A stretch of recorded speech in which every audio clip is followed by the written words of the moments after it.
moments, and it's like, whoa, and it blows your mind. It's all the shading and stuff. It's really well shaded. Everything looks so rounded. And you're really going to think that it's a game that's a generation ahead of its time. Yeah, It's brilliant. Last-second timing stuff in there where you have to jump real quick. I think a lot of people are going to be surprised at the kind of game that Donkey Kong Country is.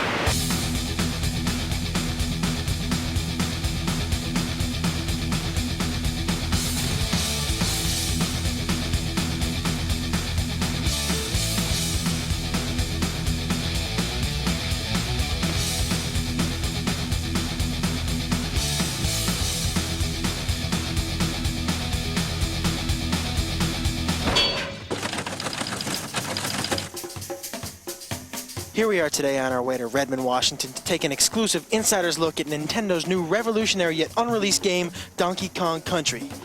Where do they get a load of us? Guys, we finally made it. Nintendo of America, the fortress. Let's find out what Donkey Kong Country is all about. Let's go inside. Let's do it. Hey, it's Ken Lobb, development manager. Hey, man, how's it going? Donkey Kong Country, how you doing? Ken, what is the deal with this here? Yeah, we get a lot of letters, and they like to put pretty pictures on the front of the envelope, so we'll, like, stick it on the wall, you know? So, Ken... You want a banana? No thanks. Ken, I want in on this Donkey Kong Country thing. I want on the inside.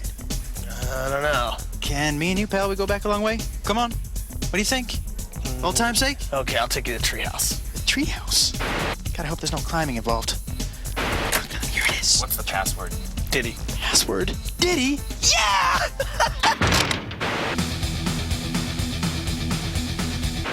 You know, after about 1,000 ditties, we finally get into the treehouse. We're gonna say hello to Tony Harmon. He is the product development manager here at Nintendo. Tony, how you doing? Pretty good. Welcome to the Treehouse. Thank you very much. And I want to know, the story behind the game. You're here to talk about the story. I'm the wrong guy. We need to get Dan here. This is Dan Ost. Oh, Dan! What's up? How are you? Pretty good. Good, Dan. I want to know something about this story. Basically, we had a chance to kind of create a new story for Donkey Kong. We gave him a world to live in, some supporting characters. Foremost among those, Diddy Kong, the little Kong wannabe monkey guy. Little Kong wannabe? He's a cool little dude who follows Kong around, tries to be just like him. The story actually picks up with Diddy sitting in the jungle guarding the banana horde. No sooner does the storm start, nightfall, Kremlings come, stuff Diddy in the barrel. What are... Kremlings are the tribe of evil reptilian beings who inhabit the island, and they're very envious of Kong's banana stockpile. As we all are. Yes, as anyone would be. Yeah. And they stuff Diddy in the barrel, punt it in the bushes, and grab all the bananas and pick off with the loot.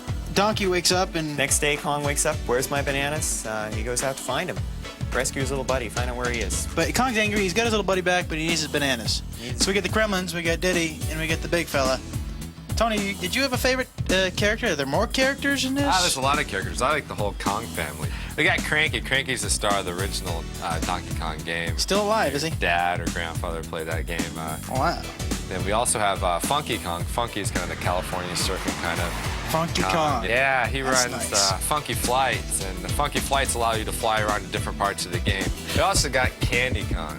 Candy Kong is Donkey Kong's love interest. Okay, good.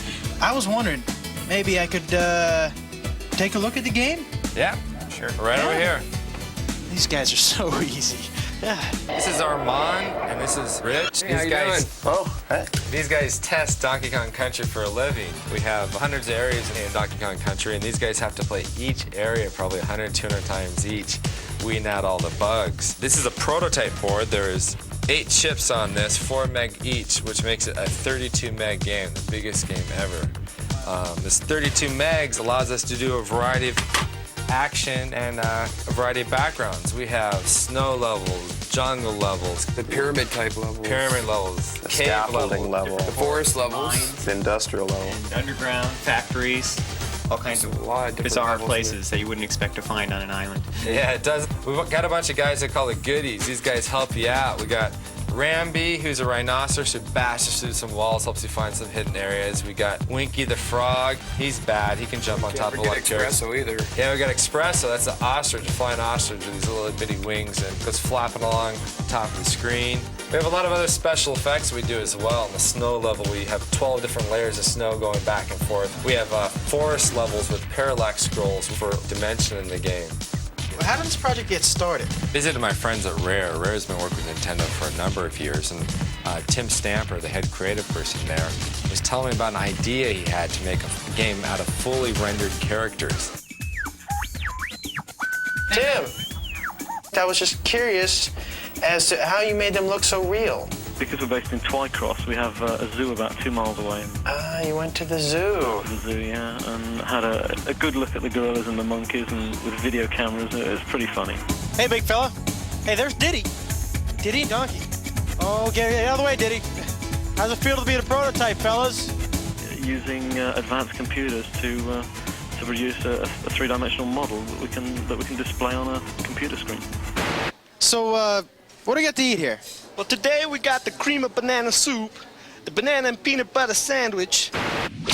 Hey, well, your name is George, George Zachary from Silicon Graphics. I was wondering if you could help me out a little bit in explaining the game. Sure, it's a really cool game. It was created on this thing called the Challenge, which is this really advanced supercomputer. Basically, picture 20 supercomputers in a box. Now, with all this technology, am I going to have to buy an adapter for my home Nintendo? Not at all. In fact, when the game was created on the Challenge, it was basically specially output to the Super Nintendo game system. So it basically comes in a cartridge, you stick it in the system, and you play. How do we make the roundness, the 3D? Actually, it was created on the Challenge, first in a wireframe. Actually, then you grow shade them, or you can Phong shade them, and then you actually texture map them. And you can even trilinearly bitmap interpolate. That sounds a little dangerous. And let me ask you this, I heard downstairs something about ACM Yeah, that's technology. advanced computer modeling. Basically, what you can do with it is it lets you create fully realistic, fully rendered 3D graphics, so the person has a sense of really being there.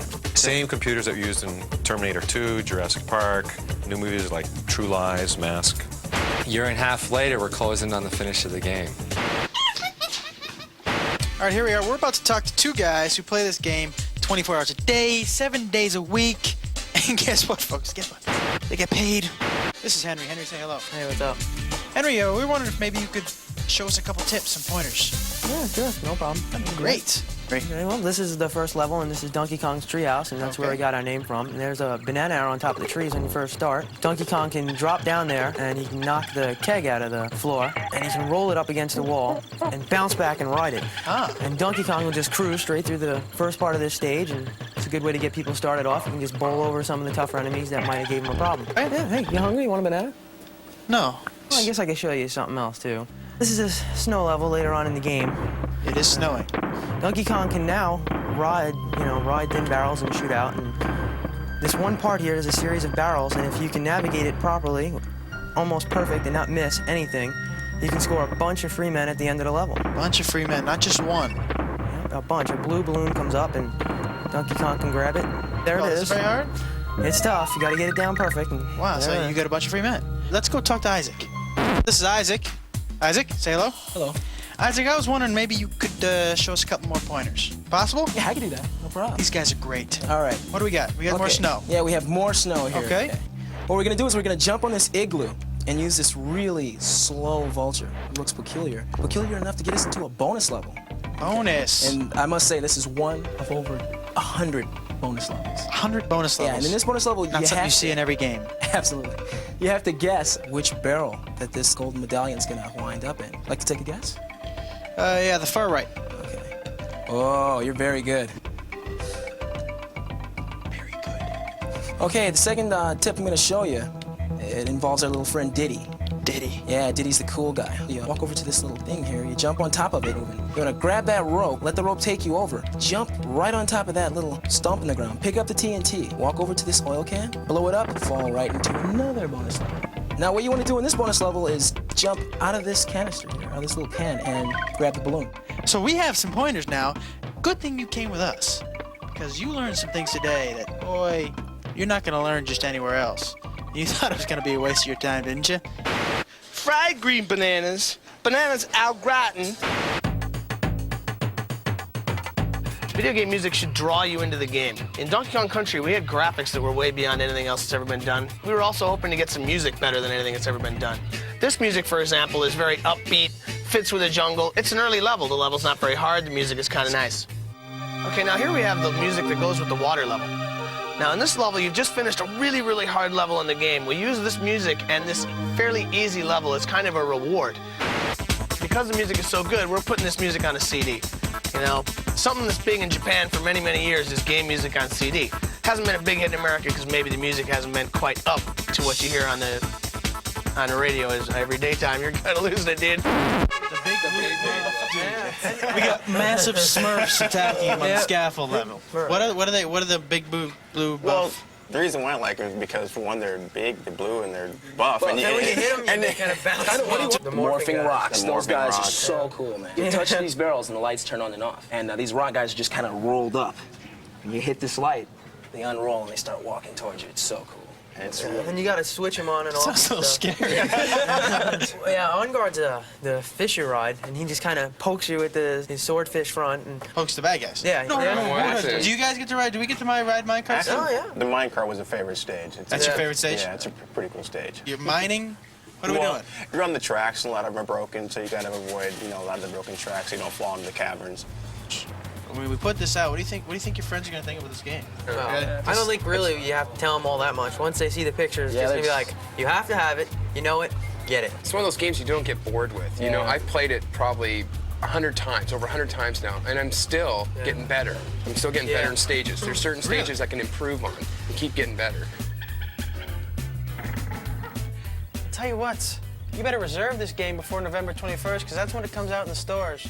I already got mine.